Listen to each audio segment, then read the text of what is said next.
Hi friends, എല്ലാവർക്കും എൻ്റെ പുതിയൊരു വീഡിയോയിലേക്ക് സ്വാഗതം. എല്ലാവരും സുഖമായി സന്തോഷമായി ഉണ്ടായിരിക്കട്ടെ എന്ന് പ്രാർത്ഥിക്കുന്നു. എൻ്റെ വീട്ടിലൊരു ബേറാപ്പിൾ ചെടിയുണ്ടേ. അപ്പോൾ ആ ചെടിയെക്കുറിച്ചാണ് ഞാനിന്ന് പറയുന്നത്. ഇതിൽ നിറയെ കായ്കളുണ്ട്. ചെറുതും വലുതുമായ അനേകം കായ്കളാണ് ഇതിനകത്തുള്ളത്. അതുപോലെ പൂക്കളും ഉണ്ട്. നിറച്ച് പൂക്കളും പിടിച്ചു നിൽപ്പുണ്ട്. ചെറിയൊരു ഗ്രോ ബാഗിലാണ് ഞാനിത് നട്ടിരിക്കുന്നത്. പിന്നെ നമ്മുടെ പോട്ടിംഗ് മിശ്രിതമൊക്കെ അറിയാമല്ലോ.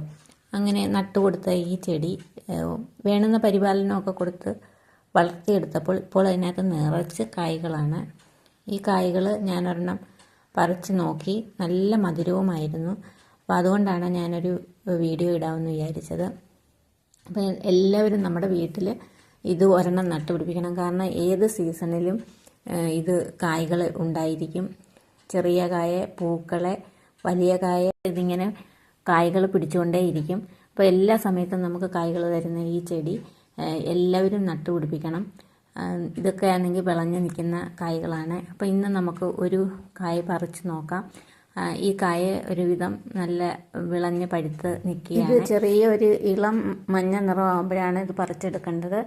ഇത് ഞാൻ നേരത്തെ ഒരെണ്ണം കഴിച്ചിട്ടുണ്ട്. ഇതിനകത്തുനിന്ന് തന്നെ പറിച്ചെടുത്ത് കഴിച്ചിട്ടുണ്ടായിരുന്നു. അതുകൊണ്ടാണ് ഇതിൻ്റെ റിവ്യൂ ഇന്ന് ഇടുന്നത്. നല്ല മധുരമാണ്. ഇതിന് ആപ്പിളിൻ്റെ ടേസ്റ്റാണ്. ആപ്പിളിൻ്റെ ഷേപ്പും ഉണ്ട്.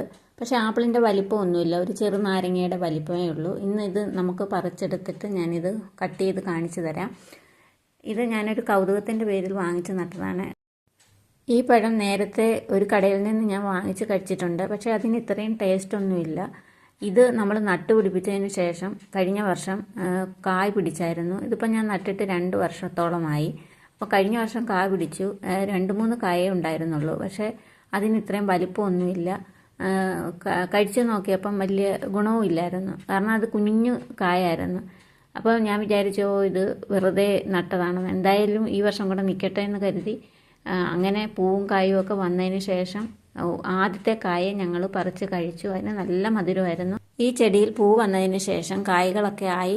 അതിനുശേഷം കുറച്ച് ദിവസങ്ങളിലായിട്ട് എടുത്ത വീഡിയോ ആണ് ഞാൻ ഇതിൽ ആഡ് ചെയ്യുന്നത്. ഇതൊക്കെ കുറച്ച് മഞ്ഞ നിറമായതിന് ശേഷം വെടിച്ച് കീറി. അപ്പം അതിൽ മധുരം കാരണം ഉറുമ്പ് വന്നിരിക്കുകയാണ്. ഈ ചെടിക്ക് പ്രത്യേക പരിചരണം ഒന്നും ആവശ്യമില്ല. മറ്റു ചെടികളെ സംരക്ഷിക്കുന്നത് പോലെ ഇത്തിരി വളമൊക്കെ ഇട്ട് കൊടുക്കണം, വെള്ളം ഒഴിച്ചു കൊടുക്കണം. ദിവസവും വെള്ളം ഒഴിച്ചു കൊടുക്കണം. ഇതിനധികം വെയിൽ വേണം. എന്നാൽ വെയിൽ ഒരുപാടായി കഴിഞ്ഞാൽ ഇലയൊക്കെ കരിഞ്ഞു പോകും. ഈ ചെടിക്ക് കീടശല്യം കുറവാണ്. പിന്നെ വെള്ളീച്ച ഉണ്ടാവും ചിലപ്പോഴൊക്കെ. പിന്നെ ഉറുമ്പിൻ്റെ ശല്യം ഉണ്ടാവും. അതല്ലാതെ മറ്റ് കുഴപ്പങ്ങളൊന്നും ഉണ്ടാവത്തില്ല. അത് നമുക്ക് കായ്കൾ പിടിച്ച് കഴിഞ്ഞാൽ പൊതിഞ്ഞ് കെട്ടി കൊടുക്കേണ്ട ആവശ്യമൊന്നുമില്ല.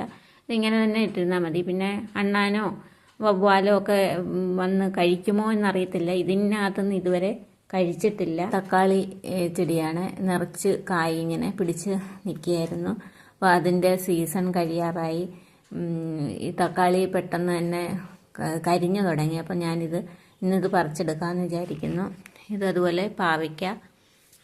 മഴയത്ത് കുറേയൊക്കെ ചെടികളങ്ങ് നശിച്ചു പോയി. പിന്നെ ആകെ ഉള്ളതൊക്കെ ഇങ്ങനെ ചെറിയ പൂക്കളും കായ്കളും ഒക്കെ ആയിട്ട് നിൽക്കുകയാണ്. ഇത് നമ്മുടെ മൾബറി ചെടിയാണ്. ഈ ടെറസിലോട്ട് മഴ പെയ്ത് കഴിഞ്ഞാൽ കയറി വരാൻ പറ്റത്തില്ല. ഭയങ്കര പായലാണ്, വഴുക്കി വീഴും. അതുകൊണ്ട് 1-2 ആഴ്ചയായിട്ട് കയറി വരുന്നേ ഇല്ലായിരുന്നു. അപ്പോൾ ഇന്ന് ഒക്കെ 2 ദിവസം കൊണ്ട് വെയിലുണ്ട്. അങ്ങനെ വന്ന് നോക്കിയപ്പോൾ ഇങ്ങനെയൊക്കെ ഉള്ള സംഭവങ്ങളാണ് കാണാൻ സാധിക്കുന്നത്. പക്ഷേ ചെടികളിലെല്ലാം നിറച്ച് പൂക്കളുണ്ട്. എല്ലാ ചെടികളിലും പൂക്കളുണ്ട്. നശിച്ചു പോയിട്ടില്ല. എങ്കിൽ ഇനി ഈ വെയിലത്തിന് നമ്മൾ വെള്ളമൊക്കെ ഒഴിച്ച് ഇതിനെയൊക്കെ ഒന്ന് സംരക്ഷിച്ചെടുക്കണം. ഇപ്പോൾ രാത്രിയിലുള്ള വ്യൂസാണ്. നല്ല ഭംഗിയില്ലേ ഈ യൂഫോർബിയ ചെടി. ഇതിനകത്ത് എപ്പോഴും പൂക്കൾ കാണും. പിന്നെ 1-2 മൂട് പിന്നെ വെണ്ടത്തൈ ഉണ്ടായിരുന്നു. അതിനകത്തും 3-4-5 കായ്കൾ കിട്ടി.